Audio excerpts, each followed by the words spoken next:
ہر ابتدا سے پہلے ہر انتہا کے بعد، ہر ابتدا سے پہلے ہر انتہا کے بعد، ذات نبی بلند ہے ذات خدا کے بعد۔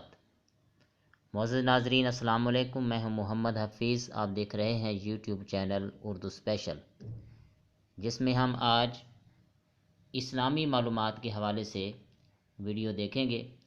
یہ ویڈیو شروع سے لے کر آخر تک ضرور دیکھیے گا۔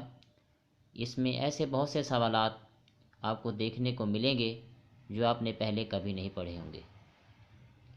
پہلا سوال ہے، اسلامی سال کتنے دن کا ہوتا ہے؟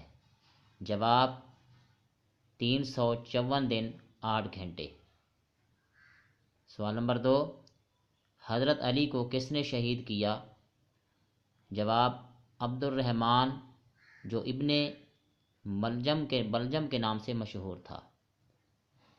سوال نمبر 3، خانہ کعبہ کا نقشہ کس نے تیار کیا تھا؟ جواب حضرت جبرائیل علیہ السلام نے۔ اگلا سوال ہے، وہ کون سی ہستی ہے جن کی روح اسرائیل فرشتے نے نہیں بلکہ اللہ تعالیٰ نے اپنی قدرت کاملہ سے نکالی؟ جواب ہے حضرت فاطمۃ الزہرا رضی اللہ تعالی عنہا۔ اگلا سوال ہے، نبی کریم صلی اللہ علیہ وسلم کے زمانے میں کن 2 افراد نے نبوت کا جھوٹا دعویٰ کیا؟ جواب مسیلمہ کذاب یمامہ میں اور اسود بن کعب صنع یمن میں۔ اگلا سوال ہے، قیامت کے دن جو فرشتہ زمین کو لپیٹے گا اس کا نام کیا ہے؟ اس کا جواب ہے حضرت ریافیل علیہ السلام۔ اگلا سوال ہے، وہ ایسی کون سی چیز ہے جو بغیر روح کے سانس لیتی ہے؟ جواب صبح، قرآن مجید میں ہے، اور قسم ہے صبح کی جب دم بھرے۔ اگلا سوال ہے، وہ کون سی قوم ہے جس کو اللہ تعالیٰ نے قرآن مجید میں سب سے زیادہ نافرمان قرار دیا ہے؟ جواب ہے قوم بنی اسرائیل۔ اگلا سوال ہے، فارسی زبان میں قرآن مجید کا ترجمہ سب سے پہلے کس نے کیا؟ جواب شیخ سعدی رحمۃ اللہ علیہ۔ سوال ہے، مردوں کو زندہ کرنے کا معجزہ کس پیغمبر کے پاس تھا؟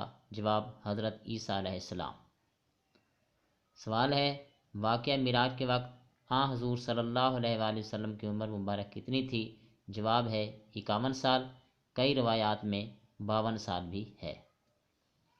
اگلا سوال ہے، حضرت خدیجہ کہاں مدفون ہیں؟ جواب مکہ میں۔ بر صغیر میں قرآن مجید کا فارسی میں ترجمہ سب سے پہلے کس نے کیا؟ جواب حضرت شاہ ولی اللہ نے۔ سوال، غزوہ تبوک کا دوسرا نام کیا ہے؟ غزوہ اسرت۔ امیر الامت کا خطاب کس صحابی کا تھا؟ حضرت سعد بن ابی وقاص۔ مسجد بیت المکرم کس ملک میں ہے؟ جواب بنگلہ دیش میں۔